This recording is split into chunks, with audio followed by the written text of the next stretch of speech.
Hola, hola y bienvenidos a una nueva semana aquí en su programa Coyunturas con lo más relevante y lo más trascendente de los temas de actualidad en la semana. Mi nombre es Juan Carlos Flores Turrubiates en compañía de Ricardo Romano Corona, a quien saludo con mucho gusto, con una semana, mi estimado Ricardo, con un montón de noticias, tanto a nivel internacional como a nivel nacional. Incluso ha sido una semana pues retro, por así decirlo, mi estimado Ricardo, con temas como Cedillo, con el FOBA Proa, con la cuestión pues también de la elección de los magistrados, de los jueces, y a nivel internacional, con lo que fue la misa ya de propiamente el sepelio del Papa y con las personalidades del mundo reunidas. En fin, una semana muy, muy, muy, muy llena de información, llena de bastante movimiento. Mi estimado Ricardo, ¿cómo estás? Te saludo con mucho gusto.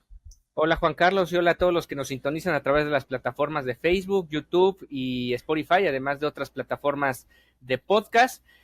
Sí mencionar, por cierto, ese no va a ser tema de esta semana o más bien de este episodio, pero bueno, ya lo tendremos más adelante, sobre todo porque inevitablemente se vendrán las elecciones por el Poder Judicial. Bueno, estaré asistiendo dentro de un mes exactamente a esas elecciones para documentarte todo y posterior a las elecciones pues ya estaremos hablando acerca de lo que fue este ejercicio, hay que ponerlo, no sé si entre comillas, como democrático, como interesante, importante, sí trascendente, lamentablemente para mal, porque todo apunta a que así va a ser, pero ya estaremos hablando del tema, y sí muchos temas que tocar. Fíjate que también resaltar el tema del cónclave, dado ya el tema de las redes sociales, la cantidad de plataformas que existen, la cantidad, específicamente por ejemplo en TikTok y en Instagram, ya hay una cantidad inmensa de publicaciones tanto históricas de los cónclaves pasados como incluso ya hipótesis y todo lo que conlleva el tema de un cónclave que digamos va a ser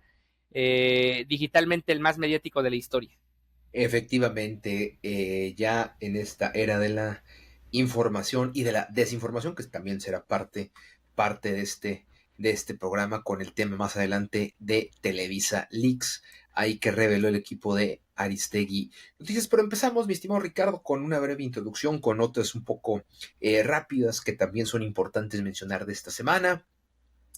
Empezando con las elecciones en Canadá, mi estimado Ricardo, una elección que fue, digo, un resultado, vamos a llamarlo inesperado, porque durante algunos episodios antes de la temporada pasada, la última temporada, hablábamos del tema del resurgimiento pues de la derecha, en el caso específico de Canadá, pues de los conservadores que habían ganado bastante terreno, eh, de la mano del líder conservador Pierre Poilievre de Alberta, que tenía pues muchas intenciones de contender y que tenía en realidad bastante posibilidad de de ser candidato, pero poco a poco se fue desinflando a tal punto que Mike McCartney, un hombre que no es político, que es más bien un tecnócrata, por así decirlo, específicamente un economista, un hombre de finanzas, un canadiense que se especializó en el ámbito pues, de la banca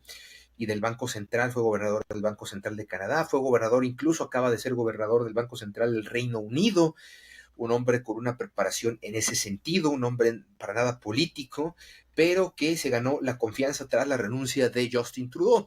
Y también lo que pisoteó las aspiraciones del señor Poliev fue nada más y nada menos que Donald Trump, cuando el trumpismo y McCartney, que era muy amigo de Donald Trump y de Carlson Tucker y de estas personalidades de extrema derecha americana y demás, había ganado notoriedad, había ganado terreno, había ganado incluso algunos discursos contra Justin Trudeau.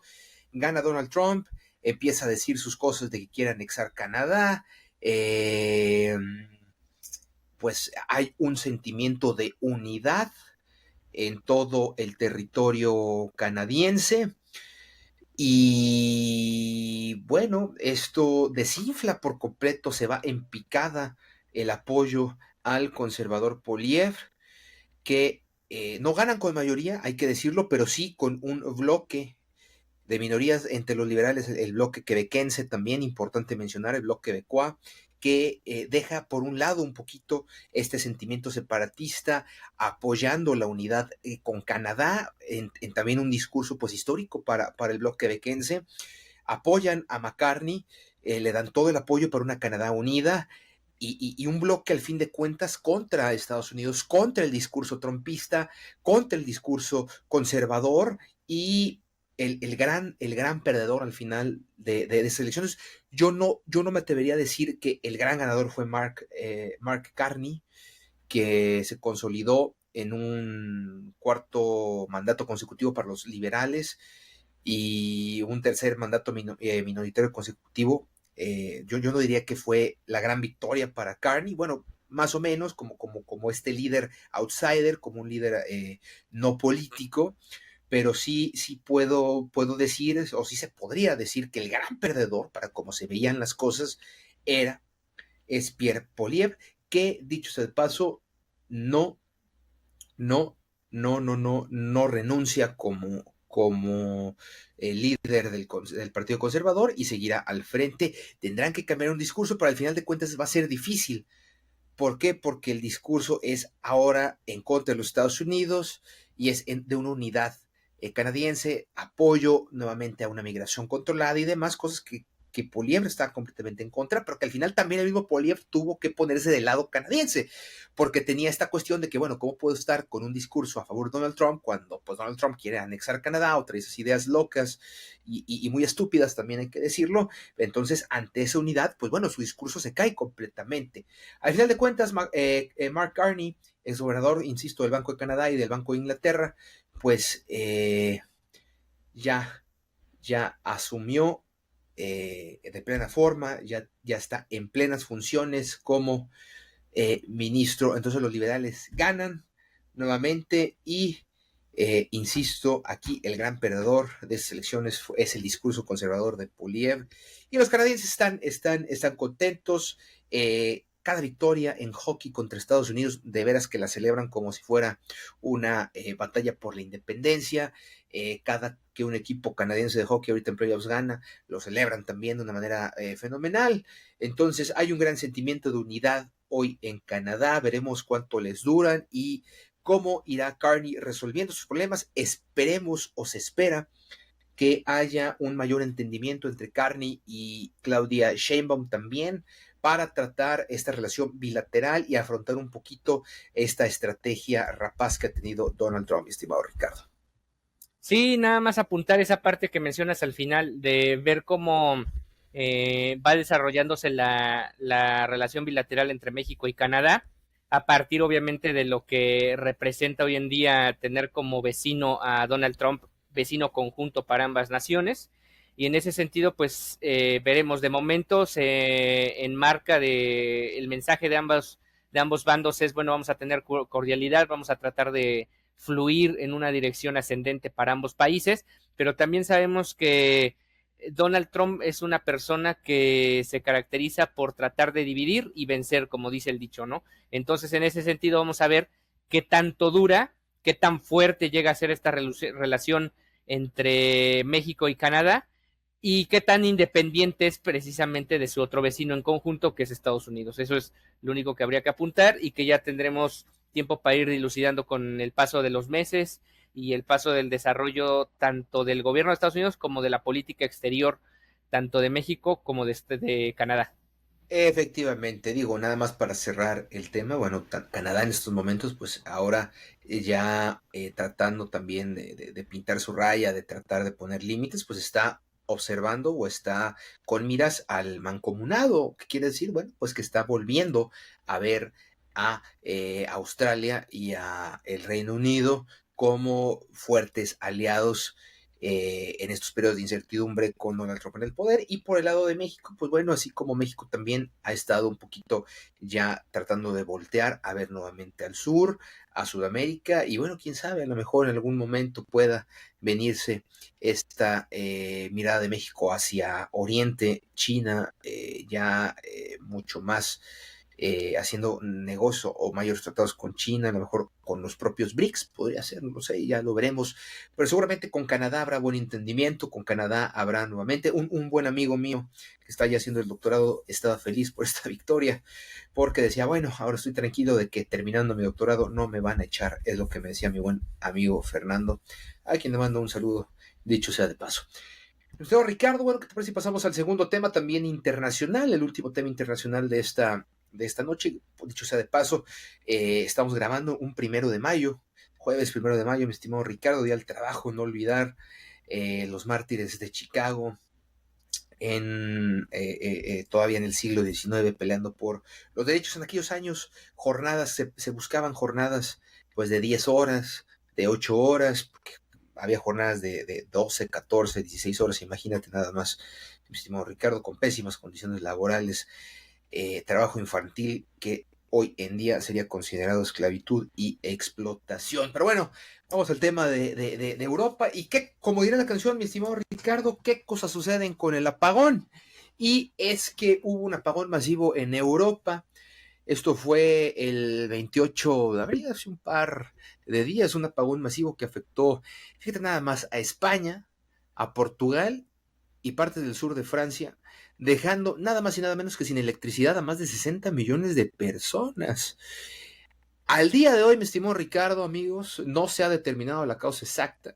Se considera que fue una fuerte perturbación en las redes de alta tensión. Algunos también pues decían que era un incendio en el sur de Francia y demás. Y bueno, paralizó todos los servicios esenciales, transporte ferroviario, aéreo, hospitales, servicios críticos, servicios públicos, no había aplicaciones de internet, no había red wifi, no había Uber, imágenes de Madrid, del metro, se pararon los trenes en plenas vías entre diferentes ciudades, con los calores que ya empiezan a aparecer en Europa ya en esta primavera, verano. Pedro Sánchez, por su parte, convocó a una reunión extraordinaria del Consejo de Seguridad Nacional y activó nivel 3 de emergencia en varias comunidades autónomas, incluyendo la capital, Madrid. Y bueno, vemos cómo hay una vulnerabilidad, mi estimado Ricardo. Y al día de hoy, pues incluso se intenta saber, o sea, exactamente qué fue lo que ocasionó este apagón. Lo que se ocasionó fue un caos total que también hay que mencionar, no pasó a mayores, pero sí provocó caos, provocó desorden, provocó pánico, que no se veía desde la pandemia y por estos lados, ¿no? La gente comprando nuevamente papel de baño, no sé por qué compraron tanto papel de baño, agua también en cantidades industriales. Y bueno, la gente volvió a querer o a recordar el uso de la radio con pilas, porque era lo único que funcionaba durante esas 7 horas, por lo menos en Madrid, con algunas fuentes desde allá que me comentaron que tuvieron que ir de diversos hospitales hasta sus departamentos, caminando porque no había otra, no había autobús, no había taxis, no había Ubers, muy vulnerable hasta este punto. Nos hace pensar, mi estimado Ricardo, bueno, qué tan dependientes estamos de la tecnología, de las redes y de la electricidad, Ricardo. Sí, justo ese último comentario que es el que quería yo hacer énfasis, yo creo que es una muestra y un ejemplo de hoy en día lo importante que es no solo para ciudades europeas en este caso el uso de la electricidad propiamente, sino realmente lo trascendente que es quedarse sin electricidad. O sea, estamos hablando todo lo que generó en consecuencia, pérdida de dinero, pérdida de espacio, tiempo para muchas personas que tuvieron que pues trasladarse caminando, como mencionas, y eso en una situación un tanto banal, a lo mejor el traslado como tal, ¿no? Pero sí de alguna u otra manera nos hace pensar que tanto como humanidad estamos a lo mejor volviéndonos dependientes, tanto en este caso de la tecnología y de la electricidad, como para ver de alguna u otra manera encontrar otro tipo de equilibrios donde no te vuelvas tan dependiente y se cae algo y de repente pasan horas y todo está completamente parado, ¿no? Efectivamente, mi estimado Ricardo. Y bueno, pues bueno, me da mucho risa los memes, ¿no? Como mencionaban que,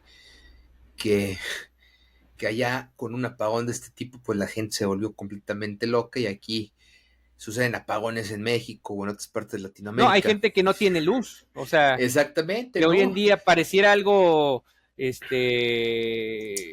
pues sacado como de un chiste, un meme, pero es realidad, o sea, hay gente que no tiene luz en su Exactamente. casa.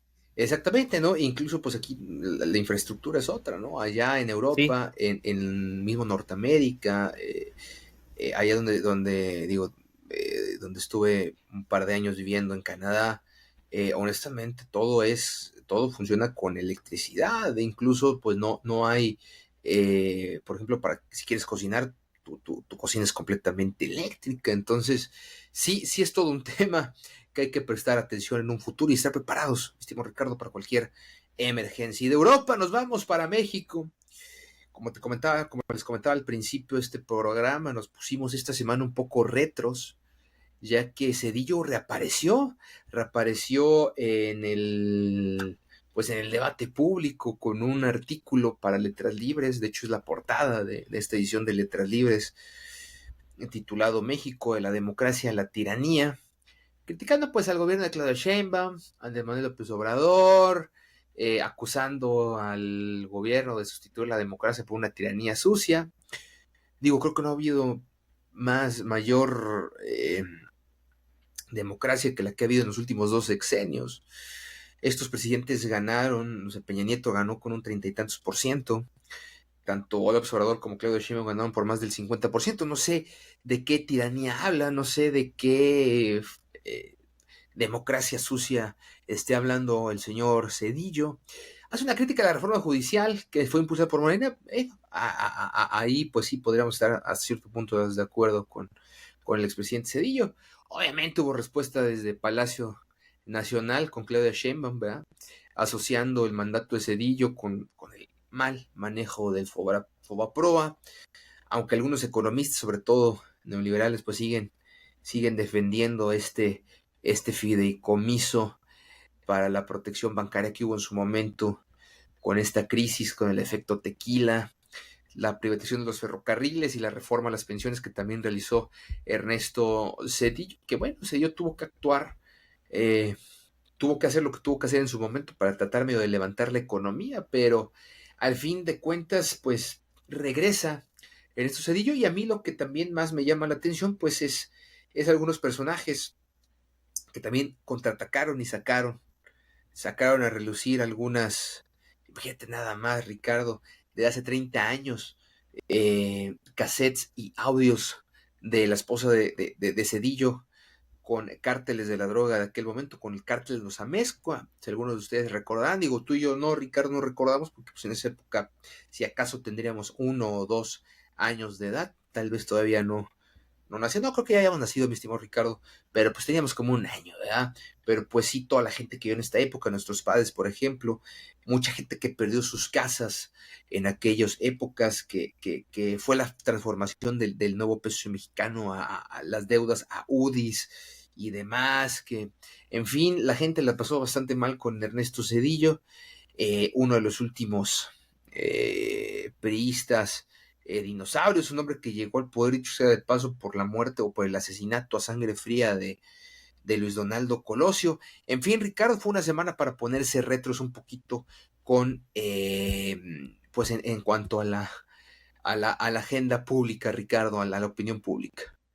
sí, llama la atención que en este caso Cedillo apareció, digamos, dentro de la opinión pública o tuvo una relevancia dentro de la opinión pública en este momento, significativamente porque realmente ha sido un expresidente, yo creo que de los que quedan con vida, que yo creo que junto con Salinas ya más recientemente, menos ojo público han tenido, ¿no? Entonces, en ese sentido, llama la atención que Cedillo haya salido a hablar y que bueno, es un tema antiguo que realmente yo creo que queda ya ahí, pues para la historia tal cual, o sea, es simplemente el comentario que llegó a realizar, que no deja de ser la eterna discusión de el PRIAN y también, digamos, del lado obradorista, pues lo que fueron las acusaciones en contra de la creación de este famoso Fobaproa. Definitivamente, Ricardo. Y bueno, ahora sí vamos a pasar, si te parece, al tema pues principal de este programa, que es el tema de la fábrica de mentiras llamada Televisa, con esta investigación de Aristegui Noticias, Televisa Leaks, que digo, apenas empieza, ¿eh? Habrá que ver qué tanto salen de esos 5 terabytes de información que el ex empleado de Televisa, muy joven por cierto, Germán Gómez García, sobrino de Salvador García Soto, este comunicador creo que es del Financiero, ahorita no recuerdo bien. Eh,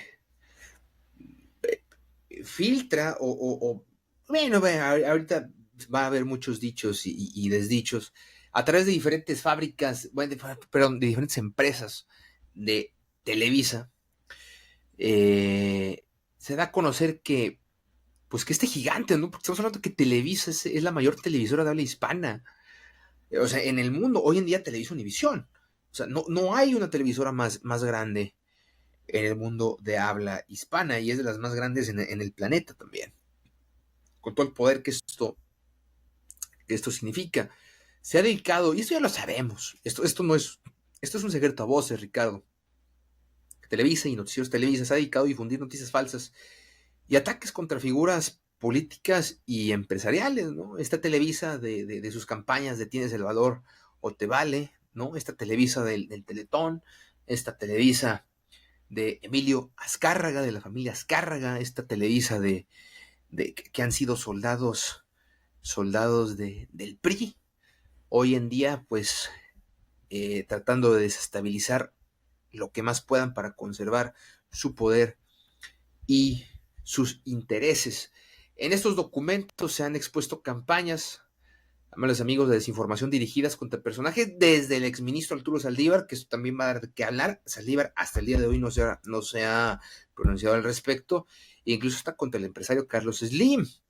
Esta fábrica de mentiras, desde esta palomera o palomar, como le han llamado, opera desde adentro de la empresa con el objetivo de manipular la opinión pública y favorecer, pues, los intereses de el gigante de las telecomunicaciones de habla hispana. Alfredo Figueroa en Aristegui, pues, ha calificado este escándalo como un grave omisión institucional que ha destruido vidas. Y sí, porque ha destruido vidas, mi estimado Ricardo, fuera del aire platicábamos que esto incluso ha llegado al tema de desestabilizar, de romper matrimonios, y no importando que haya gente de su propia empresa que haya sido afectada. En el caso específico de Luis Roberto Alvesague con Paula Rojas, con estas filtraciones que hubo y que se manejó incluso que la filtración había sido desde el mismo TV Azteca, esto con el objetivo de disminuir la audiencia de aquel canal, que creo que como quiera no les funcionó, porque en un México machista, misógino y demás, el gran ganador de este tema, que todos recordarán la frase de impresionante de Roberto Alvesague, pues fue la misma Televisa, ¿no? E incluso hasta ahí ESPN, ¿no? En esta alianza que tienen en mundiales y demás, pues se agarraron a burlarse, ¿no? Y creo que le salió contraproducente esa campaña, pero por ejemplo, otras campañas que tuvieron, pues fue la del exministro Saldívar y contra Carlos Slim y demás, ¿no? Contra MediaPro, contra un montón de cosas, haciendo operaciones que podían llamarse incluso pues de falsa bandera. Y lo peor de todo es que hoy en día digo, obviamente los personajes principales implicados no han querido dar la cara con Aristegui ni con este joven Germán Gómez. Eh, su tío, por cierto, Salvador García Soto, ya se deslindó, dice que hace 4 años que no habla con él. Es más, así te lo pongo, utilizaron la vieja confiable de no le hagan caso, está loquito, es esquizofrénico e inventa cosas. Con él se la quisieron sacar de la manga. Y también uno de los altos directivos de Televisa, por ahí ahorita recuerdo el nombre, no se quiso presentar con Aristegui, no ha querido contestar los mensajes al equipo de Aristegui Noticias, pero sí se ha presentado en Radio Fórmula, tanto con López Dóriga como con Ciro Gómez Leiva, ¿no? Estos hombres que de periodistas tienen poco o nada, y estos hombres que también, obviamente, son amos y maestros de el saber dirigir, conducir y creerse los montajes que ha habido, pues a lo largo de la historia de esta empresa llamada Televisa. Una crisis total del periodismo en México, una crisis total del gigante de las telecomunicaciones y que hemos visto en realidad poco, muy poco en medios y en redes. Esto que a lo mejor en otro país, a lo mejor en España, a lo mejor en Estados Unidos, a lo mejor en Canadá hubiera sido nota de primera plana en todos los diarios del país. Aquí no, ¿por qué? Porque hay un silencio también de protección entre el mismo gremio, entre los mismos diarios. Nadie se quiere meter con Televisa. Y ahorita estamos viendo esta batalla entre este periodismo que hace Carmen Aristegui, independiente, y en contra pues, de esta gigante de las telecomunicaciones. Ahora bien, ¿cómo creer todo lo que dicen estos personajes implicados que se han especializado en, uno, clonar chats, dos, fabricar conversaciones que nunca existieron, tres, con la tecnología de punta que tiene, el acceso que tiene la tecnología de punta que tiene Televisa, edición, editores y demás, modificar llamadas telefónicas, modificar imágenes, modificar todo y montar, con el uso ya ahora también de inteligencia artificial. ¿Cómo creer que este chico en realidad pues está vendiéndole y está intentó extorsionar primero a Televisa? La verdad es que es un juego de mentiras ruin y vil, y creo que a diferencia a lo mejor de otras investigaciones como la Casa Gris y demás que han salido últimamente, este tema en específico creo que tiene la suficiente, la suficiente rigurosidad periodística, y hay una buena cantidad de datos que están ahí verificados y que son contundentes, que me parece que no hay manera de salvarle el pellejo a nadie de los implicados, Ricardo. Sí, mira, todo esto que mencionas de la operación que tienes que realizar para, pues, hackear cuentas, generar información falsa, etcétera, pues es algo donde hay que decirlo, Televisa ha estado a la vanguardia desde hace muchas décadas. ¿Y a qué me refiero? A que muchos recordarán, por ejemplo, el caso de Frida Sofía en el sismo del 2017, la niña Paulette, el caso de Florent Cassés. Y si nos queremos ir mucho más atrás, aquella mañana del 3 de octubre, cuando sale Jacobo Zabludovsky a decir que hubo un zafarrancho en Tlatelolco, cuando realmente hubo una operación orquestada desde el gobierno mexicano y que obviamente estuvo con una cobertura puntual y a la medida de lo que quería el gobierno, amafiado con la televisora, en ese caso, si no me equivoco, todavía era Telesistema Mexicano. Oye, creo que ya era Televisa, ¿no? En el 68. Bueno, el punto es que esta televisora durante muchas décadas ha estado a la vanguardia. Lamentablemente ha utilizado esta puntal de tecnología, ha estado evolucionando tecnológicamente, pero en algunos casos, si no es que en muchos, para utilizarla de manera facciosa, acorde a sus intereses y no necesariamente brindándole información veraz que promueven día tras día, y eso es lo más lamentable de todo. Yo creo que las personas que se han visto involucradas de manera personal, ya ponías el caso de Sage, por ahí estaba leyendo hace rato que también de alguna u otra manera le llega, bueno, ya se empieza a salir a la luz información de que le llegaron a generar una campaña en contra, una campaña sucia a un empleado que hoy en día tienen, que es David Feitelson. En 2018 también le llegaron a hacer una campaña a un empleado mismo que tienen hoy en día dentro de sus filas, y que no sé qué pensará él, porque también él ha sido un tato doble moral en ese sentido. Dijo que nunca iba a trabajar con Televisa y hoy en día es no, y ahorita un soldado de la televisora. No, y tanto así que ha salido a defender otro montaje, pero a nivel deportivo, que han sido estas transmisiones infumables que han hecho, sí, claro, que desde la tribuna, que nadie se los cree. Ese, por ejemplo, a lo mejor será un tema muy banal y a lo mejor de mero entretenimiento, como es el tema del montaje dentro de la tribuna. Es un ejemplo muy claro y es un pequeño ejemplo de muchas cosas que llega a hacer la televisora con tal de ir por ese famoso rating, por ese tema de ser el número uno, entre comillas, yo lo pondría, dentro de los medios de comunicación en México. Y sí, también es muy preocupante, yo no lo pondría tanto como otra palabra como preocupación, que medios tanto de prensa escrita, incluso digitales, pues realmente no hablen del tema. Ahorita realmente lo que domina la conversación pública, tanto a nivel nacional como internacional, es el tema del cónclave, el tema del Vaticano, etcétera, y pareciera que todo se desvía hacia ese rumbo, ¿no? Y si se quiere hablar de algo en términos nacionales, pues bueno, vamos a hablar de la ya mal llamada reforma judicial, elección del proceso judicial que vamos a tener en un mes, pero realmente este tema no se toca y sí debería ser una portada de 8 columnas para muchos diarios en este país, debería ser el programa número 1 en noticieros que fueran fuera de Televisa, incluso Televisa, si tanto habla de esa auto autocrítica que hace de sus contenidos, pues también debería tocar el tema, ¿no? Pero al final de cuentas, cuando eres juez y parte, pues se vuelve muy complejo que pues hables de algo que directamente te perjudica. Y nada más cerrar con esta situación, no hay que olvidar que el año pasado, hay que recordar que Emilio Azcárraga Gallán tomó licencia de alguna manera y dejó las operaciones de Televisa por el escándalo del FIFA Gate. Y ojo que ese tema no ha quedado concluido, no ha quedado cerrado, y hay que también darle mucho énfasis porque si no se van a tocar los temas por otros medios, pues lo vamos a hacer aquí. Efectivamente, Ricardo. Y bueno, qué decir, ¿no? ¿Qué te digo?